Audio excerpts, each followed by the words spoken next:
Bordering the eastern edge of California, the Sierra Nevadas dominate the landscape rising above the Sacramento River Valley. Landscape heterogeneity over broad spatial scales and environmental gradients create numerous biotic zones and habitat diversity. Sierra Nevada is a Spanish phrase literally translating to snow-covered mountain range. The majority of forests in the western U.S. are located in snow-dominated mountain watersheds, which are already showing strong sensitivity to climate warming. Understanding the extent to which these forests are water and temperature limited is increasingly relevant. Climate sensitivity within mountain environments requires disentangling multiple controls, especially energy and moisture availability. Western snowpack-driven systems are particularly susceptible to changes in hydrology. Snowpack allows for seasonality of water input to differ from that of rain. As temperatures warm, winter precipitation increases while snowpack decreases. The natural temporal distortion which occurs in the spring due to high runoff is important in regulating soil moisture balance and ecosystem health. The mountains of the western United States experience sharp, dry, seasonal transitions, complex topographic and landscape patterns, steep gradients in temperature and precipitation with elevation, and high interannual precipitation variability.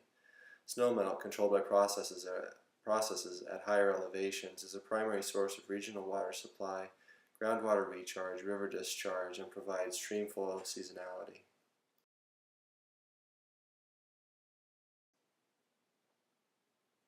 As this map shows, the majority of California is experiencing abnormally dry to exceptionally dry conditions, as reported by the U.S. Drought Monitor.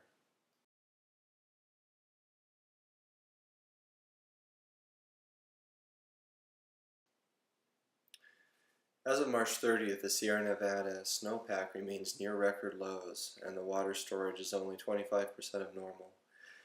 High demand and low rainfall have led to substantial drops in water stored in these reservoirs. This graphic from the Department of Water Resources shows that the state's most important reservoirs are at approximately 40 to 50% of capacity.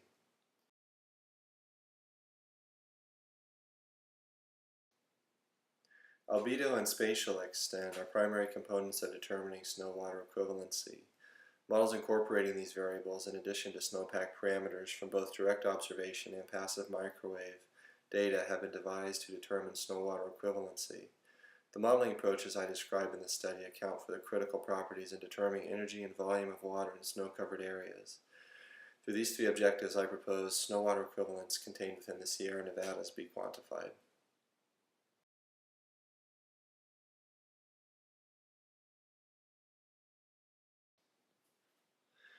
I propose to calculate snow-water equivalence utilizing spatially distributed snow hydrology models. This combined model approach incorporates topographical and point meteorological measurements, as well as passive microwave remote sensing data and four snowpack parameters: snowpack density, depth, temperature, and grain size. Utilizing this approach in the Sierra Nevadas improves our ability to accurately measure snowpack, snow depth, and soil moisture across broad spatial and elevation ranges. This will provide for an accurate data set across a broad spatial scale with which snow-water equivalency can be modeled. Utilizing passive microwave or PM remote sensing as a means of accurately determining snow depth.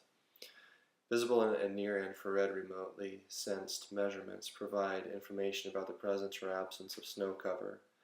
However, in complex terrain, microwave propagation and dispersal is not well understood. Another limitation of this approach is that forest cover may hamper measurements.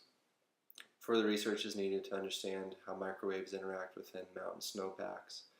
In order to minimize uncertainties associated with this approach, I propose to use topographical and point measurements to verify accuracy of PM remote sensing. To determine snow-water equivalence based upon snowpack data, a snowpack hydrology algorithm can be parameterized with both a topographical hydrologic model and a PM remotely sensed dataset.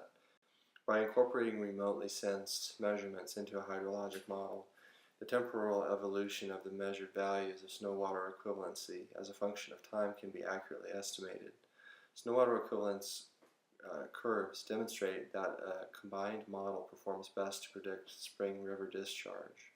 Measuring Sierra Nevada snowpack through PM remote sensing and calculating snow-water equivalence using the above methods, a modeling algorithm will help fulfill critical gaps in knowledge.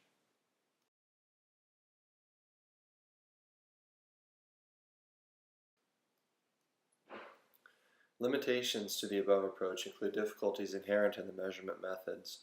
Direct observation, while accurate and reliable, cannot cover the same land area that PM remote sensing is capable of. The unpredictability of climate change makes anticipating timing and location of impacts challenging. Furthermore, landscape patterning and ecological implications of decreased water availability and changes in recharge timing remain unclear. Results of this proposed research are anticipated to demonstrate a declining Sierra Nevada snowpack, resulting in a decreased water supply.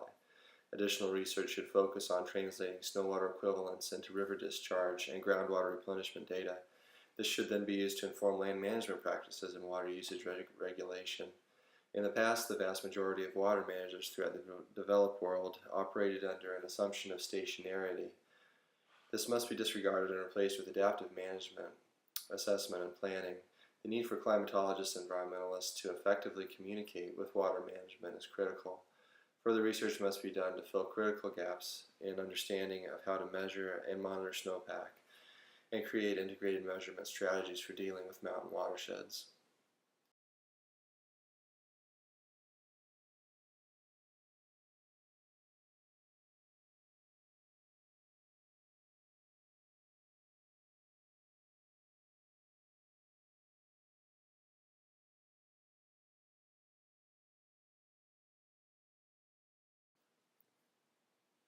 In California, a trade-off between hydropower and stream flow requirements will need to be made. Understanding how river and groundwater recharge responds to snowmelt patterning and climate variability is poorly understood in mountain watersheds. Current data sets are too fragmented to provide realistic projections. This is a great opportunity for further research. Integrated measurement strategies depend upon current and historical data containing the appropriate environmental variables, such as albedo and grain size. Monitoring these variables will be increasingly important as the climate warms. Benefits of modeling snow water equivalents would aid in our general understanding of spatial landscape patterning. Determining current snowpack patterns would further efforts to predict and more accurately measure future snowpack. Snow water equivalency is deeply interconnected to biophysical processes, and the more these processes are defined and applied, the greater our understanding of them will be. Improving our ability to accurately measure snowpack, snow depth, and soil moisture across broad spatial and temporal ranges is increasingly relevant.